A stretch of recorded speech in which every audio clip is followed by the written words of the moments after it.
सभी विद्यार्थियों को जय श्री राम। मैं आपके अपने YouTube channel learning with Rajat sir के इस प्लेटफॉर्म पर आप सभी प्यारे साथियों का एक बार फिर से स्वागत करते हैं।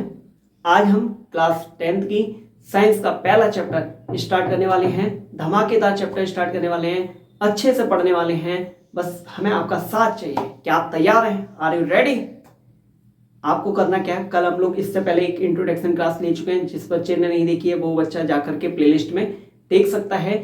कल हम लोगों ने पूरा प्लान जाना था कि बोर्ड एग्जाम के लिए कैसे हम लोग तैयारी करें कि बोर्ड एग्जाम में अच्छा परफॉर्मेंस कर पाएं और हम लोग साइंस को भी अच्छे से सीख पाएं। ना कि हमारा एक टारगेट है कि नंबर अच्छे लाना है। नंबर तो अच्छे आएंगे ही आएंगे जब आप अच्छे से पढ़ेंगे, ठीक है। तो हमारा मेन टारगेट ये रहेगा हम नॉलेज को कितने अच्छे से ग्रहण कर लेते हैं। तो आप सब लोग तैयार हैं? हमें करना क्या है, हमने कल भी आपको प्लान बताया था, एक बार आपको रिकॉल करा देते हैं। हमारा क्या टारगेट रहने वाला है, आप कुछ नहीं, बस जैसे हम वीडियो लेके आ रहे हैं सीक्वेंस में, जिस सीक्वेंस में वीडियो लेके आ रहा है आप उसी सीक्वेंस में नोट्स बनाते हुए चलें। और हमने आपको कल ही बता दिया था हम लोग सीक्वेंस से चलेंगे, चैप्टर के सीक्वेंस से चलेंगे। पहला chapter, second chapter, third chapter, fourth sequence में चलेंगे, आगे पीछे नहीं करेंगे, ऊपर नीचे नहीं करेंगे। आपको भी क्या करना है, चैप्टर बाई चैप्टर नोट्स बनाते हुए चलेंगे। हर एक वीडियो को अच्छे से नोट डाउन करेंगे। हमने आपको बता भी दिया जिस बच्चे को प्रॉब्लम हो रही है, पहले आप क्या करो, पूरी वीडियो को फोकस दे करके आप क्या करेंगे, देख लेंगे। क्योंकि आप जब फोकस लगा करके देखेंगे पूरी वीडियो को, आपको साथ ही साथ याद होता हुआ चलेगा। मैं खुद गारंटी दे रहा, आप जैसे ही वीडियो कंप्लीट करेंगे तो आपको लगने लगेगा हाँ वाकई में मैंने कुछ सीख लिया है। तो आपका काम क्या है, पहले पूरी वीडियो को देख लो। मैंने आपको कल भी बता रखा था, स्पेशली बोल दे रहा, मैं ज़्यादा बड़ी वीडियो नहीं बनाने वाला, 25 से 30 मिनट के बीच की वीडियो बनाने वाले हैं। क्योंकि आजकल के पेरेंट्स, आप अभी छोटे हैं, आपका पर्सनल मोबाइल होगा नहीं आपके पास, तो आपके पेरेंट्स आपको ज़्यादा से ज़्यादा कितने घंटे मोबाइल दे सकते हैं? तो कुछ नहीं। अगर आपको अपनी साइंस अच्छी करनी है और साइंस में अच्छा परफॉर्मेंस करके दिखाना है, आपको केवल 25 से 30 मिनट हमें देने पड़ेंगे। क्या करना है, इस 25 से 30 मिनट में आप डेली नोट्स बनाइए, डेली रिवीजन करके आइए और नेक्स्ट क्लास में जब भी आए आप पुराना रिवीजन जरूर करके आए। रेगुलर रिवीजन करते हुए चले। हर संडे जितना मैंने वीक में पढ़ा रखा उसका रिवीजन संडे को कर लें, जिससे कि आपको प्रॉब्लम ना हो। हम लोग बीच बीच में टेस्ट लेते चलेंगे, ठीक है, आप इससे जांच कर लेंगे। और जो बच्चे वीडियो से डायरेक्ट नहीं लिख पा रहे हैं तो कोई प्रॉब्लम नहीं है। वीडियो अपलोड हो जाने के बाद आपको टेलीग्राम, अगर आपने टेलीग्राम चैनल नहीं ज्वाइन कर रखा तो आप टेलीग्राम चैनल जाकर के ज्वाइन कर लीजिएगा। वहां टेलीग्राम पर वीडियो कंप्लीट हो जाने के बाद तुरंत इस क्लास की आपको पीडीएफ मिल जाएगी। मतलब आप डायरेक्ट वीडियो से अगर लिखने में प्रॉब्लम आ रही है तो आप पीडीएफ में से जाकर के नोट्स बना लेंगे। नोट्स हैंड राइटिंग है, मेरे खुद के लिखे हुए नोट्स हैं, मैंने खुद अपने हाथों से लिख रखे हैं, अपनी लैंग्वेज में लिख रखे हैं। हाथों से लिखे अलग बात है, लेकिन मैंने अपनी लैंग्वेज में लिख रखी है, सरल सिंपल। क्योंकि एज मैं आप स्टूडेंट है, आपकी प्रॉब्लम को समझ रहा, आप किताबी भाषा को नहीं याद कर पा रहे। किताबी भाषा याद करते हैं, कुछ दिन बाद में भूल जाते हैं। किताबी भाषा को याद करना भी मुश्किल होता है। तो हमने क्या किया, हमने अपनी लैंग्वेज में, आपकी लैंग्वेज में नोट्स को तैयार किया है। बिल्कुल सिंपल सरल भाषा में, कोई किताबी भाषा का वो नहीं लिया है सहारा। आप बस नोट्स बनाते हुए चलें, डेली रिवीजन करते हुए चलें, बाकी आपसे कोई अपेक्षा नहीं, आप बस अच्छा कर लेंगे, इस बात की गारंटी दिया। मेरा टारगेट क्या है, मैं आपको एनसीईआरटी की लाइन बाई लाइन निचोड़ दे रहा हूँ। एनसीईआरटी की जो भी लाइन है हर एक लाइन से निचोड़ दे रहा हूँ। आपको किताब परचेज करने की भी कोई जरूरत नहीं है। अगर आपके पास, आपकी इच्छा है, अगर आप किताब लेना चाहे तो ले सकते हैं, अन्यथा आपको जरूरत नहीं है। अगर आपने प्रॉपर मेरी वीडियो देख के नोट्स बना लिए हैं, सीक्वेंस में नोट्स बनाए और रिवीजन करते हुए चले, तो आपको किसी भी प्रकार की कोई किताब नहीं, कोई क्वेश्चन बैंक नहीं, किसी की कोई मैराथन नहीं, किसी का कोई वन शॉट की जरूरत ही नहीं पड़ेगी। आप मेरे नोट्स बना लो, इसी नोट्स का आप 10 बार रिवीजन कर लेना। मैंने आपको बता रखा है जून तक मैं अपना सिलेबस खत्म कर दूंगा साइंस का। जून तक जब सिलेबस खत्म हो जाएगा, आप खुद सोच के देखो, जून तक जो सिलेबस खत्म हो जाएगा प्रॉपर, अगर आपने नोट्स बना रखे हैं, आपके पास कितना टाइम होगा, जुलाई से लेकर दिसंबर तक कितनी बार आप कॉपी को रिवीजन कर लेंगे। आप जनवरी फरवरी में कितना रिवीजन कर लेंगे। फरवरी में आपके एग्जाम होते हैं बोर्ड के, आप बहुत अच्छा करके जाएंगे। 4 से 5 बार रिवीजन हम ऑलरेडी करा देंगे, आप करेंगे, बहुत अच्छा हो जाएगा। टेंशन लेने की बात ही नहीं है। समझ में आ रहा है आपको? कुछ नहीं, फोकस क्या करना है, 2 बातें याद रखनी है, डेली नोट्स बनाने हैं, डेली नोट्स बनाने हैं, डेली नोट्स बनाने। क्योंकि 25 से 30 मिनट की वीडियो है तो नोट्स बनाने में ज़्यादा टाइम नहीं लगेगा। आप एक बार वीडियो को पूरा अच्छे से फोकस दे करके समझ लें और फिर उसका क्या करना है, रिवीजन करते हुए चलें। एक बार आप जब वीडियो खत्म हो जाए। आप वीडियो पूरी देख चुके हो, उसके बाद रिवीजन कर लें। एक बार जब नेक्स्ट डे अगली वीडियो देखने वाले हो उससे पहले एक बार रिवीजन कर लें। बस आप खुद गारंटी दे रहा, पहली बात तो मैं खुद गारंटी दे रहा, आपको क्लास में साथ ही साथ याद कराते हुए चलूंगा। आप एक बार और रिवीजन कर लेंगे, परमानेंट हो जाएगा। आप अगर जुलाई से दिसंबर में 4-5 बार भी रिवीजन कर लेंगे, आप बोर्ड एग्जाम में पेपर होगा ना जिस दिन, आप उस दिन रिलैक्स होकर के सो करके जाओगे आराम से। कोई किताब की जरूरत नहीं पड़ेगी, आराम से जाओगे। हाँ आज साइंस का पेपर है, चल ठीक है चलते हैं पेपर दे के आते हैं, और बहुत अच्छा करके आओगे परफॉर्म। ये कॉन्फिडेंस लेवल आएगा कैसे? अभी से आएगा जब आप अभी से अपनी गाड़ी स्टार्ट कर देंगे, अभी से आप पढ़ना स्टार्ट कर देंगे सीरियस होके। थोड़ा पढ़ो ना, इकट्ठा करने क्यों, हम जुलाई के बाद ही क्यों पढ़ें? आप खुद सोच के देखो, जो बच्चे जुलाई में किताब पूछेंगे, मैम सर कौन सी किताब ले लें, कौन सी बुक ले लें, सर नोट्स कैसे बनाएं, आप जून तक कंप्लीट कर चुके होंगे अपनी साइंस। आप कितना आगे निकल चुके हैं उन बच्चों से। तो अभी से ही आप चलना स्टार्ट कर दीजिएगा, थोड़ा स्लो चल रहे हैं, कोई दिक्कत नहीं है, जल्दबाजी नहीं करेंगे, थोड़ा स्लो चलेंगे, कछुए की चाल चलेंगे, लेकिन अपनी मंजिल तक जरूर पहुंचेंगे। ठीक है, आप सभी का कल मैंने इंट्रोडक्शन क्लास में ये बताया था, सभी को अच्छे से समझ में आ गया। तो आज का पहला चैप्टर स्टार्ट कर लेते हैं। लेकिन यहाँ वो बच्चे ही रुके जो सीरियसली होकर के पढ़ना चाह रहे हैं, सीरियसली, क्योंकि 25-25, 30-30 मिनट के लेक्चर जो आएंगे ना, ये पहले चैप्टर में आपके कुछ नहीं 25 से 30 लेक्चर हो जाएंगे।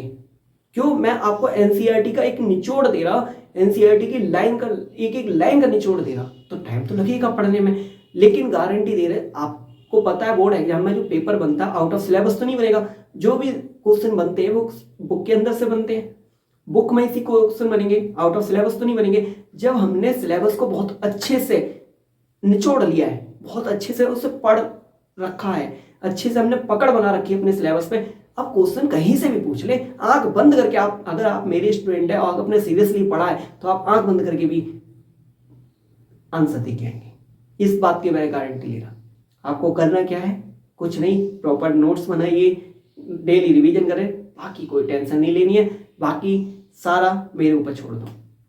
एनसीईआरटी की एक लाइन का अच्छे से निचोड़ देंगे। लेक्चर हमारे बहुत होने वाले, पहले ही चैप्टर के 25 से 30 लेक्चर होंगे, बहुत छोटे लेक्चर हैं। पेशेंस बनाए रखें, ऐसा नहीं आप 15 लेक्चर हो जाए फिर आप थकने लगे, अरे सर पहले ही चैप्टर नहीं खत्म हो पाया। अगर आपके अंदर पेशेंस की कमी है तो बेटा भूल जाओ अच्छे नंबर लाना, भूल जाओ। अगर हम अच्छे नंबर के साथ साथ आपको अच्छी नॉलेज देना भी चाह रहे हैं, डीप में लेकर जाके पढ़ाएंगे आपको, सारे प्रैक्टिकल यही क्लास में कराएंगे, हर एक चीज प्रैक्टिकल के माध्यम से आपके दिल और दिमाग में उतारेंगे, हर चीज को डीप में जाकर के, गहराई में जाकर के बहुत अच्छे से समझते हुए तब आगे की ओर बढ़ेंगे। जब तक आपके दिमाग में, आपके दिल दिमाग में नहीं उतरेगा तब तक हम आगे मूव नहीं करेंगे। समझ में आ रहा है? हर एक चीज को जोड़ते हुए चलेंगे, बेस अच्छा करते हुए चलेंगे। जिन बच्चों ने 9th में कुछ नहीं पढ़ रखा है, जिससे प्रॉब्लम है, सर साइंस नहीं समझ में आ रही, कोई बात नहीं, जहां मेरे को लगेगा हाँ इस बच्चे को यहाँ बता देना चाहिए, क्योंकि मैं आप लोगों को ये समझ रहा, आप सभी के बर्तन खाली हैं, आप जो सामने बैठे हो ना, आप सब खाली हो, आपको साइंस नहीं समझ में आती है, आपके पास साइंस का सा भी नहीं है। समझ में आ रहा है? बाकी सारी गारंटी मेरी है, मैं आप सबको खाली बर्तन समझ के पढ़ा रहा। मैं हर एक चीज, मेरे को लगेगा कि एप्पल में अगर ए आ रहा तो हम ए बताएंगे, ए लिखा कैसे जाता है, पी आ रही है तो पी बताएंगे भी आपको कैसे लिखी जाती है। आप बस पेशेंस बना करके जुड़े रहिए इस चैनल से, आपको आपकी मंजिल तक पहुंचा देंगे, आप खुद आकर के कहेंगे। ठीक है, तो आपका काम क्या है, ये वीडियो उन बच्चों तक जरूर शेयर करें जो बच्चे कोचिंग नहीं पढ़ सकते या किसी कारणवश उनकी पढ़ाई रुकी हुई है। विदाउट किसी कोचिंग के, बिना किसी एक पैसे के आप 10th क्लास में बहुत अच्छा परफॉर्मेंस करके आएंगे, आपके अंदर नॉलेज अच्छी हो जाएगी, आप गेन कर पाएंगे नॉलेज को अच्छे से, हर एक चीज को डीप में जाकर पढ़ने वाले। तो आपका काम क्या है, आप मेरे लिए कुछ ना करें, आप बस इस वीडियो को अपने सभी फ्रेंडों में सभी जगह शेयर करें, जिससे कि उन बच्चों को भी इसके माध्यम से फायदा मिल सके। यहाँ से 1 रुपया नहीं लग रहा तो आप इसी नेक काम में फिर देरी क्यों? सभी लोग शेयर करेंगे, सभी लोग अपने फ्रेंड सर्कल में शेयर करेंगे, बताएंगे कि सर ऐसे से पढ़ाते हैं, फ्री पढ़ा रहे हैं, बहुत अच्छा पढ़ा रहे हैं, डीप में जाकर के पढ़ा रहे हैं, हर एक चीज को एक्सप्लेन कर रहे हैं, डीप में जाकर प्रैक्टिकल भी करा रहे हैं, बहुत अच्छे से समझ में आ रहा है। तो आप भी देखो एक बार, आपको अच्छा लगे और दोस्तों में शेयर करना। सही है, चलिए आइए स्टार्ट कर लेते हैं अपना पहला चैप्टर, साइंस का पहला चैप्टर आपकी स्क्रीन के सामने ये रहा। क्या है हमारे पहले चैप्टर का नाम, क्या है देख लेते हैं। हमारे पहले चैप्टर का नाम है रासायनिक अभिक्रियाएं। पहले चैप्टर का नाम क्या है, रासायनिक अभिक्रियाएं एवं समीकरण। अब यहाँ ये जो चैप्टर है ना, यहाँ 9th से बेस बहुत बना हुआ है। 9th में इसका आधार रखा जा चुका है, 9th में इसका बेस बनाया जा चुका है। अब हम यहाँ ऊपर ऊपर की बातें करेंगे, लेकिन कोई बात नहीं, आप इस चैनल पर आए हैं, आपने विश्वास दिखाया तो कोई बात नहीं, मैं आपको 9th क्लास का यहाँ टच कराते हुए लेके जाऊंगा। आपको कहीं भी ऐसा नहीं महसूस होगा कि सर हमने 9th में नहीं पढ़ी इसलिए हमें कम समझ आ रहा या हमें बिल्कुल नहीं समझ आ रहा। जहां हमें लगेगा कि हाँ बच्चे को ये बताना है, जरूरी है बताना, बच्चा आगे की चीजें जोड़ पाए, तो मैं जरूर बताऊंगा। भले ही थोड़ा टाइम लगे, एक लेक्चर ज्यादा हो जाए, कोई बात नहीं, आपको आगे की चीजें जोड़ता हुआ चलो। समझ में आया? तो पहले चैप्टर का नाम क्या है, धमाकेदार, क्या है, रासायनिक अभिक्रियाएं एवं समीकरण। रासायनिक अभिक्रियाएं एवं समीकरण, केमिकल रिएक्शन एंड इक्वेशन। पहला चैप्टर का नाम क्या है, केमिकल रिएक्शन एंड इक्वेशन। जैसा मैंने लिख रखा है आप डिट्टो छापेंगे, आप डिट्टो छापेंगे जैसा भी मैंने लिख रखा है, फिर आप इसका रिवीजन करते हुए चलेंगे, ठीक है ना। तो पहले चैप्टर का नाम समझ में आ गया, रासायनिक अभिक्रियाएं एवं समीकरण। मतलब इस चैप्टर में हम लोग रासायनिक अभिक्रियाएं क्या होती हैं, रासायनिक समीकरण क्या होते हैं, इसके बारे में जानेंगे, ठीक है ना। समझ में आ गया? चलें आगे। आप अभी टेंशन ना लो, सर रासायनिक समीकरण क्या होते हैं, रासायनिक अभिक्रिया क्या होती है, हमें तो कुछ पता ही नहीं है, हमें भी नहीं पता है ना। आगे आगे मूव करते हैं, पढ़ते हैं, समझते हुए चलेंगे। क्या है टेंशन, अभी क्या टेंशन ले रहे हो, रिलैक्स होके। किसके स्टूडेंट, रजत सर के स्टूडेंट है। चले आइए देख लेते हैं, चैप्टर की स्टार्टिंग करते हैं। अच्छा, चैप्टर की स्टार्टिंग करने से पहले आप हमें एक क्वेश्चन का आंसर बताओ। अगर आपको एक ही ड्रेस रोज पहनाई जाए, एक ही ड्रेस दे दी जाए, भाई आप पूजा करते पे उसी ड्रेस को पहन के स्कूल जाओ, उसी ड्रेस को पहन करके आप अपने दोस्तों के साथ खेलो, उसी ड्रेस को पहन करके आप रात में सो जाओ, उसी ड्रेस को पहन करके आप पार्टी आर्टी में, जहां अपने फ्रेंड सर्कल की पार्टी है वहां भी हो जाओ, एक ही ड्रेस को आपको रोज पहनाया जाए, हर जगह पहनाया जाए, आपको कैसा लगेगा? एक दिन, 2 दिन, 3 दिन बाद क्या होगा? आपको बुरा लगेगा, खराब लगेगा। मान लो ये तो ड्रेस की बात हो गई। अगर आपकी मम्मी आपको एक ही खाना, मतलब दाल रोटी सुबह, दाल रोटी दोपहर में, वही दाल रोटी शाम को, वही दाल रोटी अगले दिन, दाल रोटी फिर अगले दिन, दाल रोटी अगले दिन, यानी कि पूरे महीने आपको दाल रोटी केवल खिलाएं, तो आपको कैसा लगेगा? कैसा लगेगा? या आप हर साल क्लास 9th में ही पढ़ते रहे, क्लास 9th में अभी थे, अगली साल भी क्लास 9th में, आने वाली साल क्लास 9th में, ऐसी हर साल आपको क्लास 9th में ही रखा जाए, क्लास 9th की किताबें ही पढ़ाई जाए, तो आपको कैसा लगेगा? लगा ना बुरा? मतलब हर चीज में आपको परिवर्तन चाहिए। भाई आज आपने पनीर की सब्जी खाई है, कल छोले की सब्जी खाएंगे, क्यों? आपको परिवर्तन चाहिए, चेंज चाहिए। अगर चेंज नहीं होगा, अगर परिवर्तन नहीं होगा, तो आपकी लाइफ कैसी हो जाएगी? बोरिंग हो जाएगी, बिल्कुल बोरिंग हो जाएगी, आपको मजे नहीं आएगा। भाई आपकी मम्मी आपको एक ही खाना दिए जा रही है, सुबह दोपहर शाम, वही अगले दिन, वही अगले दिन, ऐसे पूरे महीने एक ही खाना देंगे। आप कितनी भी पेट में भूख लगी हो, आपको कितनी भी ज्यादा भूख लगी हो, लेकिन आप वो खाना रखा होगा तो आप तीसरे दिन खाना नहीं खाएंगे। खाएंगे क्या? नहीं खाएंगे ना, बिल्कुल। आपकी इच्छा नहीं होगी, भले ही भूख, आप चूहे कितने भी कूद रहे होंगे आपके पेट में, चूहे होते हैं पेट में क्या, आपके पेट में कितने भी चूहे होंगे, भले ही आपको खा जाए, लेकिन आप नहीं खाएंगे उस खाने को, क्योंकि आप 10 दिन से 15 दिन से वो खाना खा खा के इतना ऊब गए, इतना परेशान हो गए। अब वो सामने भी रखा, भूख बहुत तेज रखी है, लगी हुई है, फिर भी आप उस खाने को टच नहीं करेंगे। ये होता है। इसीलिए हम लोगों को लाइफ में चेंजेस बहुत जरूरी है, परिवर्तन बहुत जरूरी है, मानते हैं ना। ये मैं घड़ी पहना हुआ, इसी घड़ी को मैं अभी 5 साल, 10 साल, 20 साल, 30 साल तक पहना हूं, तो क्या हो जाएगा? ओल्ड स्टाइल की हो जाएगी, हमें भी ऊब लगने लगेगी, बेकार लगने लगेगी। तो हर एक चीज के लिए परिवर्तन जरूरी है, हर एक चीज परिवर्तन के बिना कुछ नहीं हो सकता। मतलब अगर आप एक ही जगह पर रह रहे हैं, आपको एक ही रूम में बंद कर दिया जाए, आपको 10 दिन के लिए, 15 दिन के लिए आप ऊब जाएंगे, आपको परेशानी होगी। तो इन सबका निचोड़ क्या है? मतलब हमें ये बात समझ में आ गई, अगर लाइफ में परिवर्तन नहीं है, अगर लाइफ में चेंजेस नहीं है, तो हमारी लाइफ बोरिंग हो जाती है, उबाऊ हो जाती है। समझ में आ रहा है? तो परिवर्तन बहुत जरूरी है। तो ऐसे क्या होता है, पूरे संसार में परिवर्तन हो रहे हैं, हमारी बॉडी में चेंजेज हो रहे हैं, हमारे आसपास चेंज हो रहे हैं, सब कुछ परिवर्तन हो रहा है, धीरे धीरे परिवर्तन हो रहा है, कुछ जल्दी जल्दी परिवर्तन हो रहा है। इसी को देखते हुए हमारे जो साइंटिस्ट लोग थे, जो हमारे वैज्ञानिक लोग थे, उन्होंने परिवर्तन को दो भागों में बांटा। उन्होंने परिवर्तन को कितने भागों में बांटा? दो भागों में बांटा। देख लेते हैं। पहली लाइन क्या लिखी हुई है? परिवर्तनों को मुख्य रूप से दो भागों में बांटा गया। कितने भागों में बांटा गया? दो भागों में। बोला करो साथ में। मैंने पूछा, अब क्या है, आसपास वाले पागल तो समझेंगे, क्या है यार ये तो पागल हो गया है, मम्मी क्या कहेंगी, भैया क्या कहेगा, बहन क्या कहेगी, पागल हो गया। कोई बात नहीं, कहने दो, जब रिजल्ट आएगा तब बताएंगे इस पागल ने क्या आज इतिहास रचा है ना। तो आप मेरे साथ बोले, मैं आपसे क्वेश्चन बोलना, आप तुरंत उसका रिप्लाई करें।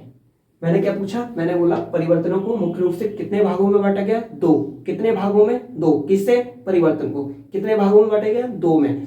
कौन कौन से? भौतिक परिवर्तन। कौन सा? भौतिक परिवर्तन और रासायनिक परिवर्तन। कितने परिवर्तन? दो परिवर्तन। किसने बांटा? साइंटिस्ट लोगों ने बांटा। क्या बांटा? परिवर्तन को बांटा। कितने भागों में बांटा? दो भागों में। कौन सा? पहला भौतिक परिवर्तन, सेकंड भौतिक परिवर्तन, रासायनिक परिवर्तन। पहला भौतिक परिवर्तन, दूसरा रासायनिक परिवर्तन। भौतिक परिवर्तन को इंग्लिश में क्या बोलते हैं? साथ में बोलते हुए चलेंगे। भौतिक परिवर्तन को क्या बोलते हैं? Physical changes. और केमिकल, रासायनिक परिवर्तन को क्या बोलते हैं? Chemical changes. समझ में आ गया? परिवर्तन, लाइफ में परिवर्तन होना बहुत जरूरी है। परिवर्तन होना जरूरी है। इसी को देखते हुए हमारे वैज्ञानिक लोगों ने क्या किया? परिवर्तन को उठाया और दो भागों में बांट दिया। कौन से दो परिवर्तन? भौतिक परिवर्तन, रासायनिक परिवर्तन। भौतिक परिवर्तन को इंग्लिश में क्या बोलते हैं? Physical changes. रासायनिक परिवर्तन को क्या बोलते हैं? Chemical changes. समझ में आ गया? आगे बढ़े। अब एक एक करके वन बाई वन हम लोग क्या करने वाले हैं? ये सब पढ़ने वाले हैं, समझने वाले हैं। आप पूरा फोकस यहीं रखेंगे, यही उतार देंगे अभी आपके दिल और दिमाग में। ठीक है, आगे देख लेते हैं। पहला हमारा क्या है? भौतिक परिवर्तन। मतलब हम लोग पहले भौतिक परिवर्तन को पढ़ने वाले हैं। भौतिक परिवर्तन होता क्या है, ये भौतिक परिवर्तन होता क्या है, पहले हम लोग इससे जान लेते हैं। ठीक है, देखो क्या है भौतिक परिवर्तन। भौतिक परिवर्तन बेपरिवर्तन है। भौतिक परिवर्तन बेपरिवर्तन। देख रहे हो, मेरी लैंग्वेज है, मैंने अपनी लैंग्वेज में लिखा, आपको आसानी से याद होगी। याद करने की जरूरत ही नहीं है, आप बस फोकस रखो 2 मिनट ना। आगे अभी आपके दिल और दिमाग में उतार दी तो क्या है, अभी क्लास बंद कर देंगे, नहीं उतरी तो, है ना। तो देखो क्या है, पूरा फोकस चाहिए। भौतिक परिवर्तन क्या है? बेपरिवर्तन है। भौतिक परिवर्तन बेपरिवर्तन है जिसमें भौतिक परिवर्तन बेपरिवर्तन है जिसमें केवल वस्तु की भौतिक अवस्था में परिवर्तन होता है। भौतिक परिवर्तन बेपरिवर्तन है। भौतिक परिवर्तन बेपरिवर्तन है जिसमें केवल वस्तु की भौतिक अवस्था में परिवर्तन होता है। केवल किसमें होता है? भौतिक अवस्था में परिवर्तन होता है। भौतिक परिवर्तन बेपरिवर्तन है जिसमें केवल वस्तु की भौतिक अवस्था में परिवर्तन होता है। किसमें? भौतिक अवस्था में परिवर्तन, वस्तु की भौतिक अवस्था में परिवर्तन होता है, केवल वस्तु की भौतिक अवस्था में। सर भौतिक अवस्था का है, हमने तो 9th में पढ़ो ही ना है।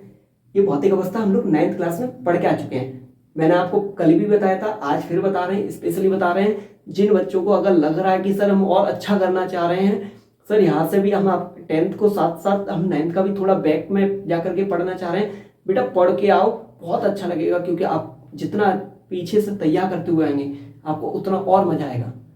जिस बच्चों को लग रहा है कि सर कहाँ से तैयार करें, कोई बात नहीं, मेरे ही चैनल पे आपको प्लेलिस्ट मिल जाएगी क्लास 9th की। वहाँ चैप्टर चल रहा है, आप पढ़ते हुए आए। वहाँ 9th क्लास की भी ज़्यादा बड़ी क्लास नहीं ले रखी है मैंने, वहाँ 25-25 मिनट की है, 20-20 मिनट की है। वहाँ एक क्लास 9th की, एक क्लास 10th की आराम से ले सकते हैं। ठीक है, तो जो बच्चा देख के आना चाहे तो देख के आ सकता है, यहाँ बहुत हेल्प मिलेगी। लेकिन आप गारंटी रखें, मैं साथ में बताता हुआ चलूँगा। कोई ऐसा टर्म्स आ जाएगा, ऐसा कोई शब्द आ जाएगा जहाँ मेरे को लगेगा कि हाँ बच्चे को बताना जरूरी है, 9th क्लास का हो चाहे वो 8th क्लास का, यहाँ शब्द लिखा हो, लेकिन हम आपको एक्सप्लेन करते हुए चलेंगे। हर एक नया शब्द जो भी आएगा वो आपको एक्सप्लेन करते हुए चलेंगे। तो समझ में आया क्या है भौतिक अवस्था का मतलब? नहीं समझ में आ रहा ना? भौतिक अवस्था क्या है तो सुनो इधर। भौतिक अवस्थाएं हमारी होती है 3। हम लोग 9th क्लास में पढ़ के आ चुके हैं। भौतिक अवस्थाएं कितनी होती है? 3। भौतिक अवस्थाएं कितनी होती हैं? 3। कौन कौन सी? ठोस, द्रव और गैस। ठोस, द्रव और गैस। अब पढ़ लेते हैं ये लाइन। भौतिक अवस्था याद हो गई? भौतिक अवस्थाएं कितनी होती हैं? भौतिक अवस्थाएं कितनी होती हैं? भौतिक अवस्थाएं कितनी होती हैं? 3। कौन कौन सी? ठोस, द्रव, गैस। सॉलिड, लिक्विड और गैस। अब पढ़ लेते हैं। भौतिक परिवर्तन वे परिवर्तन है, भौतिक परिवर्तन वे परिवर्तन है जिसमें केवल वस्तु की भौतिक अवस्था में परिवर्तन होता है। किसमें? केवल भौतिक अवस्था में परिवर्तन हो रहा है। मतलब कोई चीज है वो क्या करेगी? ठोस है या तो द्रव बन जाएगी, द्रव है तो गैस बन जाएगी, गैस है तो ठोस बन सकती है, द्रव बन सकती है। मतलब अवस्थाओं में चेंज हो रहा है। ठोस है तो गैस बन जा रही है, ठोस है तो द्रव बन सकती है, द्रव है तो गैस बन सकती है या ठोस बन सकती है। मतलब अवस्थाएं चेंज हो रही हैं, केवल अवस्थाओं में परिवर्तन हो रहा है। वो क्या है? भौतिक परिवर्तन है। समझ में आ रहा है ना? समझ में आ रहा है? आगे बढ़े, अच्छे से समझ में आ रहा है? ना समझ में आ रहा बता देना, वही बताने लगेंगे, मारेंगे नहीं। आप मेरे स्टूडेंट हैं, नहीं आएगा 10 बार बताएंगे, 10वीं बार बताएंगे, लेकिन उल्टा नहीं बोलेंगे। आ जाओ। भौतिक परिवर्तन वे परिवर्तन है, भौतिक परिवर्तन वे परिवर्तन है जिसमें केवल वस्तु की भौतिक अवस्था में परिवर्तन होता है। ये लाइन समझ में आ गई? भौतिक अवस्था में परिवर्तन होता है, ये समझ में आ गया। मतलब कोई चीज ठोस है तो द्रव बन सकती है, द्रव है तो गैस बन सकती है, द्रव है तो गैस बन सकती है या ठोस बन सकती है। मतलब भौतिक अवस्थाओं में चेंज हो रहा है। ठोस का द्रव, द्रव का गैस, गैस का द्रव, द्रव का ठोस, ये चेंज हो रहा है। उसके द्रव्यमान और रासायनिक गुणों में कोई परिवर्तन नहीं होता है। उसके द्रव्यमान और रासायनिक गुणों में कोई परिवर्तन नहीं होता है। मतलब पहले क्या हमें बताया गया था? भौतिक परिवर्तन वे परिवर्तन है जिसमें केवल वस्तु की भौतिक अवस्था में परिवर्तन हो रहा है, केवल भौतिक अवस्था में परिवर्तन हो रहा है, लेकिन उसके द्रव्यमान में और रासायनिक गुणों में कोई परिवर्तन नहीं होता है। नहीं होता है क्या? द्रव्यमान में और रासायनिक गुणों में कोई परिवर्तन नहीं होता है। द्रव्यमान क्या है? वजन। वजन में कोई परिवर्तन नहीं हो रहा है। मतलब आप ये समझ सकते हो, एक ठोस बर्फ मान लो, बर्फ है, बर्फ को हम पिघला रहे हैं, द्रव बना रहे हैं, बर्फ को पिघलाया, द्रव बना दिया, भौतिक अवस्था में चेंज हो गया। हमने क्या किया? बर्फ ली, बर्फ को पिघला के द्रव बना लिया, भौतिक अवस्था चेंज हो गई। भौतिक अवस्था चेंज हो गई मतलब कौन सा परिवर्तन है? भौतिक परिवर्तन है। भाई हमने इनमें से कोई भी एक कंडीशन देखने को मिल जाए, इनमें से कोई भी एक कंडीशन देखने को मिल जाए, हम तुरंत पता लगा लेंगे कि भौतिक परिवर्तन है। हमने जैसे देखा बर्फ को मैंने पिघलाया, जैसे हमने बर्फ को पानी बनाया, जैसे बर्फ को पानी बनाया, पानी बना मतलब भौतिक अवस्था चेंज हुई। भौतिक अवस्था ठोस से हमारा द्रव बन गया, ठोस थी बर्फ, बर्फ को पिघलाया, द्रव बन गया, मतलब अवस्था चेंज हुई, भौतिक अवस्था चेंज हुई, भौतिक अवस्था चेंज हुई, मतलब भौतिक परिवर्तन है। भौतिक परिवर्तन है। अब आप एक बात बताओ, एक गिलास जो बर्फ हमने, एक बाउल में जो हमने बर्फ जमाई थी, एक बाउल में जो हमने बर्फ जमाई थी, अब उस बाउल की बर्फ को पिघलाएंगे तो क्या 2 बाउल बन जाएंगे क्या पानी के? नहीं बनेंगे ना। एक बाउल ही बर्फ अगर पिघलाई है तो एक बाउल ही तो पानी बनेगा। आत्मा थोड़ा ना आके बना देगी दूसरों। तो क्या होगा? एक बाउल पानी को, एक बाउल बर्फ को हमने पिघलाया तो हमें मिला क्या? एक बाउल पानी तो मिलेगा, दूध तो मिलेगा नहीं। तो क्या हुआ? द्रव्यमान उतना ही रहा, जितना पहले था पानी उतना अभी भी रहा। बर्फ थी तब भी उतना पानी था, द्रव बन गई तब भी उतना पानी। मतलब द्रव्यमान में कोई परिवर्तन हुआ? द्रव्यमान में कोई परिवर्तन नहीं हुआ। वजन में कोई परिवर्तन? द्रव्यमान, जो बच्चे द्रव्यमान का मतलब नहीं समझ रहे हैं, वो द्रव्यमान का मतलब बेटा वजन से मान लो। मैंने जैसे ये कहा, ये डेस्टर का द्रव्यमान क्या होगा? अभी आप केवल इतना समझ के तो चलो कि द्रव्यमान का मतलब है वजन से, वेट से। अभी हम लोग पढ़ेंगे भी, फिजिक्स में जाके पढ़ेंगे, द्रव्यमान में अंतर पढ़ेंगे, ठीक है, भार और द्रव्यमान में अंतर पढ़ेंगे। लेकिन अभी आप क्या समझ लो कि द्रव्यमान का मतलब है वजन से, ठीक है। अब आप मतलब हमने ये पढ़ा, उसके द्रव्यमान और रासायनिक गुणों में कोई द्रव्यमान में कोई परिवर्तन नहीं होता है। पानी जितना पहले था, जितने पानी का बर्फ पहले था उतना ही पानी तो बनेगा। ऐसा तो नहीं ज्यादा बन जाएगा या कम बन जाएगा, बनेगा तो उतना ही। तो द्रव्यमान में कोई परिवर्तन नहीं हो रहा, रासायनिक गुणों में भी कोई परिवर्तन नहीं हो रहा। रासायनिक गुण, भाई जो पानी है ना वो पानी ही है, वो पानी ही है, पानी का सूत्र वही रहेगा H2O। वो ठोस था तब भी H2O ही था उसका सूत्र, और वही द्रव बन गया तो अब भी उसका सूत्र H2O ही है। ऐसा नहीं है आपने बर्फ पिघलाती तो दूध बन गया, बर्फ पिघलाई तो आइसक्रीम बन गई, बर्फ पिघलाई तो कॉफी बन गई, ऐसा कुछ नहीं है। रासायनिक परिवर्तन नहीं, रासायनिक गुण में कोई परिवर्तन नहीं होगा, द्रव्यमान में कोई परिवर्तन नहीं है और रासायनिक गुणों में कोई परिवर्तन नहीं होगा। समझ में आ रही है? स्लो चल रहे हैं, हमें पता है बहुत स्लो चल रहे हैं, लेकिन दिल और दिमाग में उतारते हुए चल रहे हैं। समझ में आ रहा है? दोबारा रिवीजन करोगे ना तो परमानेंट हो जाएगा, बुढ़ापे में भी पढ़ाओगे जा करके। समझ में आ रहा है ना? शांति से यहाँ पढ़ लो, फोकस इधर रखो, इधर उधर मत देखा करो। और पेन का ही मुंह में दे रहे हो, इधर देखो, इधर, अब इधर। और इस परिवर्तन में कोई नई वस्तु नहीं बनती है। सबसे मेन इंपॉर्टेंट बात, इस परिवर्तन में कोई नई वस्तु नहीं बनती है। इस परिवर्तन में कोई नई वस्तु नहीं बनती है मतलब आपने जो बर्फ को पिघलाया था, बर्फ को पिघलाया पानी तो बना, बर्फ को पिघलाया पानी बना, बर्फ को पिघलाया तो पानी बना, ऐसा नहीं दूध बन गई हो। कुछ नया तो नहीं बना, रसमलाई तो नहीं बन गई, कुछ नया तो नहीं बनना भाई। बर्फ था, पानी ही मिला, पिघलाने पे अवस्था ही तो चेंज हुई, भौतिक अवस्था ही चेंज हुई, पानी मिला है। पानी मिला तो हम क्या कह सकते हैं? कोई नई वस्तु नहीं बन रही है भाई। पानी पहले भी था, पानी अब भी मिल रहा है, तो कोई नई वस्तु मिली? मलाई तो बनी नहीं, रसमलाई नहीं बनी, रबड़ी नहीं बनी, रसगुल्ला नहीं बन गया। पानी था, पानी ही बनेगा। तो कोई भौतिक परिवर्तन में, याद रखना, भौतिक परिवर्तन में कोई भी नई वस्तु नहीं प्राप्त होती है। भौतिक परिवर्तन में कोई भी नई वस्तु नहीं मिलेगी, नई वस्तु नहीं मिलती है। इसमें वस्तु के केवल भौतिक गुण, जैसे यहाँ देखो भौतिक अवस्था तीन थी, ठोस, द्रव और गैस। भौतिक अवस्था है ठोस, द्रव, गैस। यहाँ भौतिक गुण है। भौतिक गुण मतलब कैसे? जैसे देखो, भौतिक गुण जैसे रंग, ये गुण है। क्या है? भौतिक गुण है। कौन? रंग, आकृति या आकार, ये बदल जाते हैं। भौतिक गुण या तो रंग बदल जाएगा, आकार बदल जाएगा या आकृति बदल जाएगा। इनमें से कुछ एक हो जाएगा चेंज। रंग चेंज हो जाएगा, आकार चेंज हो सकता है, आकृति चेंज हो सकती है। अरे सर, हमें ये बता दो, आकृति और आकार में क्या अंतर है? हम तो पढ़े ही ना थे। आकृति और आकार अलग अलग चीजें हैं। आकृति, आकार अलग अलग चीजें हैं या सर एक ही चीज है? बताए दो सर, आकृति आकार क्या है? अलग अलग है, एक ही है? बताओ, किसी बच्चे को पता है? कमेंट बॉक्स में जरूर बताया। आकृति आकार में अंतर क्या है? सुनो इधर, जिस बच्चे को नहीं पता वो इधर देखेंगे। आकृति मतलब शेप, आकृति मतलब शेप और आकार मतलब साइज। आकार मतलब साइज, मतलब उसमें आकृति में क्या हो रहा है भाई? कैसे है? मतलब फ्लैट है कोई चीज, आयत में है तो सर्कल बन गई, आकृति तो चेंज हो रही। आयत था, सर्कल बन गया, स्क्वायर था, सर्कल बन गया, सर्कल है तो स्क्वायर बन गया। मतलब क्या हो रही? आकृति चेंज हो रही है। आकृति चेंज हो रही है मतलब उसकी शेप चेंज हो रही है, शेप चेंज हो रही है, आकृति चेंज हो रही है। आकार बड़ा था, छोटा हो गया, छोटा है, मोटा हो गया, मोटा है, पतला हो गया, पतला है तो बड़ा हो गया, बड़ा है तो छोटा हो गया। ये आकार चेंज। आकार आकृति में अंतर समझ में आ गया।